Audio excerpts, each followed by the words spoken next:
हे guys, good morning. तर आज सकाळचं वातावरण एवढं सुंदर होतं ना की बस, आणि आम्ही प्रवासाला सुरुवात केली। तर आम्ही चाललोय पंढरपूर आणि अक्कलकोट। जर जमलं तर तुळजापूर पण करणार आहोत। बघूयात कुठं कुठं जाणं पॉसिबल होतंय। तर मी, माझ्या सासूबाई आणि नंदेच्या मुली वगैरे असं करून आम्ही निघालोय आणि प्रवासाला सुरुवात झाल्या श्रावू मात्र आपली झोपी गेलेली आहे। तर चला बघूयात आज काय काय होते, तुमच्यासोबत शेअर करते। तर व्हिडिओ शेवटपर्यंत बघत राहा। आजचा दिवस तसा तर पाडव्याचा आहे। आम्ही सकाळी पाडवा वगैरे सेलिब्रेट केला आणि म्हटलं आज आपण पंढरपूरमध्ये जाऊयात। पंढरपूरमध्ये पांडुरंगाचं दर्शन घेऊया आणि त्यानंतर मग आपलं लगेच झालं तर अक्कलकोटला जाऊया, नाहीतर मग पंढरपूरमध्ये स्टे करूयात। पेट्रोल टाकायला का? पेट्रोल टाकून आणते का पेट्रोल? तू कुठं चालली? पंढरपूरला? विठ्ठल रुक्मिणी बाईला झाली? विठ्ठल बघायला चालली तू? बाप्पा बघायला चालली?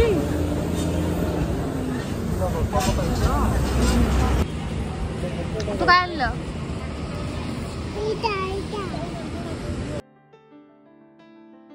सकाळी लवकर निघून पण आम्ही थोड्या वेळ थांबलो होतो, चहा नाश्ता वगैरे केला आणि भरपूर उशीर झालाय आम्हाला पंढरपूरमध्ये पोहोचायला। पण सगळेच जण प्रवास खूप एन्जॉय करतात आणि माझे पप्पा पण आलेले आहेत, त्यामुळे श्रावची तर भरपूर मजा आहे, कारण की ती आता बाबाकडेच राहणार आहे। तर जवळजवळ 8 वाजले होते आम्हाला पंढरपूरमध्ये पोहोचायला। आम्ही रूम वगैरे बुक केला आणि त्यानंतर लगेच मंदिरामध्ये गेलो। म्हटलं आधी दर्शन वगैरे घेऊयात आणि त्यानंतर मग जेवण करूयात। तर हे आहे विठ्ठलाचं मंदिर, किती छान सजवलेलं आहे बघा। सगळीकडे पूर्ण दुकानं पण सजलेले आहेत आणि मंदिराचा परिसर तर इतका सुंदर फुलांनी सजवलेला आहे ना की बस, इथं आले इतकं मन प्रसन्न झालं। आणि असं वाटलं होतं की दिवाळीमध्ये अजिबात गर्दी नसेल, पण इथं आल्यानंतर समजलं की एवढी भयानक गर्दी की बस, आता जर दर्शन झालं तर आहे, नाही तर मग सकाळी दर्शन घेऊया। आता फक्त मुख दर्शन घेऊयात। हे बघा, लाइटिंग पण इतकी सुंदर आहे ना विठ्ठलाच्या मंदिराची। माझी खूप दिवसापासून इच्छा होती की पांडुरंगाच्या पायावरती डोकं ठेवून दर्शन घ्यायची। असं वाटतंय की आज ती इच्छा माझी पूर्ण होणार आहे। आणि माझी श्रावू म्हणजे मेन खुश आहे, तिला खूप आवडतं देवाचं दर्शन वगैरे घ्यायला। आता दर्शन रांग म्हटलं तर डायरेक्ट चंद्रभागेच्या काठापर्यंत आहे।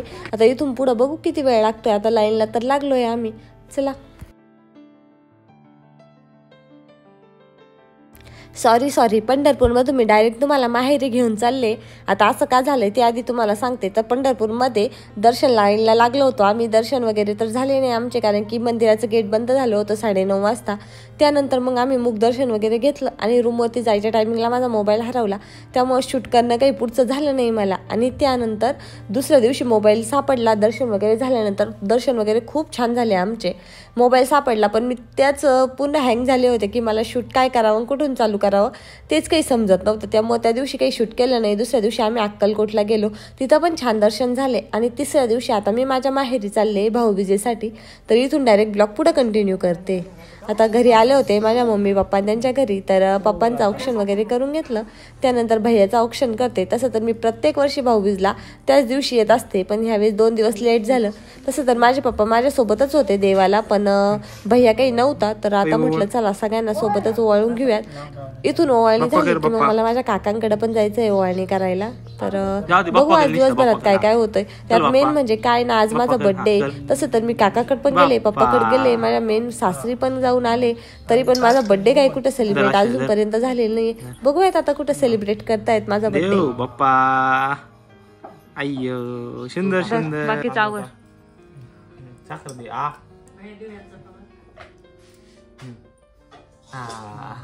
आणि पैसे पैसे दे पैसे दे पैसे दे तिला एक फोटो काढ।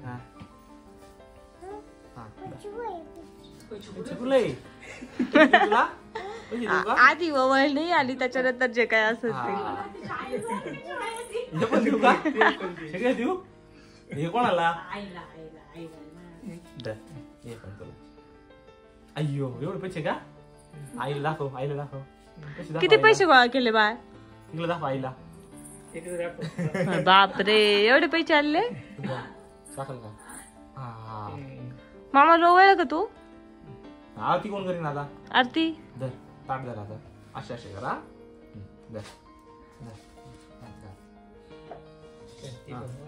दिवा दिन सांडू आरती कर। चल इकडं मामाकडं, इकडे इकडे इकडे। आईची आरती नको करू, पप्पाची कर। मामाची आरती कर।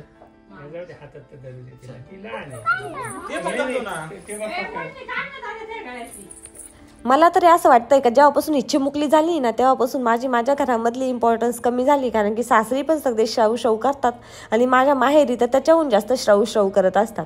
तिची ओवाळणी, तिचा ड्रेस, तिच्या सगळ्या गोष्टी मला कोणी विचारत पण नाही की तुला काय खायचंय किंवा काय नाही. तिच्यासाठी रोज पराठे, तिच्यासाठी धिरडे, बापरे किती तो लाड तिचा.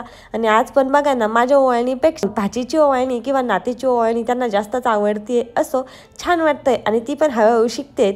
तर मामाचे सगळे पैसे घेतलेत आणि आता सगळे आम्ही फोटोशूट वगैरे करतो, थोडेसे फोटोज वगैरे काढतो आणि त्यानंतर मग माझ्या काकांच्या घरी जातो. चला बाय श्रावा. कुठे आहे माऊ? कुठे माऊ आहे? काही सांगत नाही.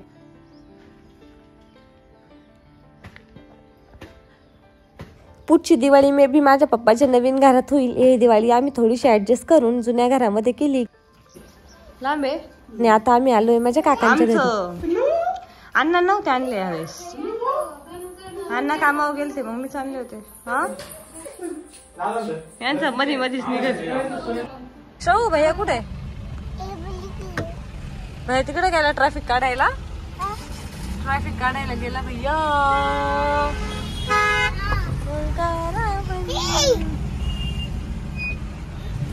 फुल गाड्या जाम आहे बाळा.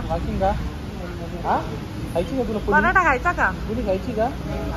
तुम्हाला तुम्ही दोघी केकची वाट पाहताय का? हा तुम्हाला केक देऊ का?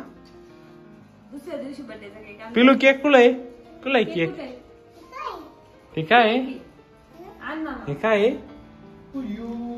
Happy birthday to you. Happy birthday dear Prajakta. Happy birthday to you. Happy birthday to you.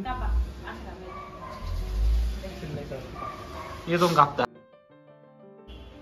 Happy birthday to you. Happy birthday.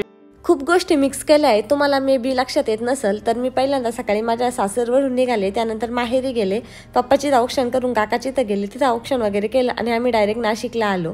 त्यानंतर दुसऱ्या दिवशी माझा बर्थडे सेलिब्रेट केला आणि असा होता आमची दिवाळीच्या सुट्टीतले 8 दिवस. चलो बाय. तुम्हाला व्हिडिओ आवडला असेल तर लाईक